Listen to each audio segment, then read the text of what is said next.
How to install and register on DiDi. So hello guys, welcome back to my YouTube channel. If you also have been looking for a writing application to install and register DiDi, you can basically head over to your respective Play Store or App Store.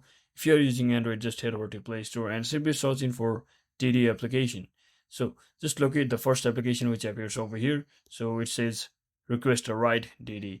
So just tap on this install button over here to successfully install the application, and based on your internet connection it will automatically install, so just wait for a few seconds. So once it is successfully installed, just tap on this open button to successfully open the application and just agree any terms and condition over here.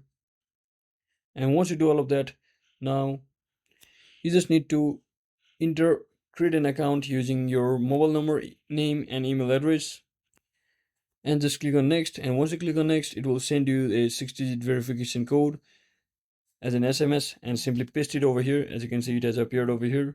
Now just paste it, and just like that you should be successfully logged into your account. And you may as well need to add a payment method like a credit or debit card to start requesting your ride.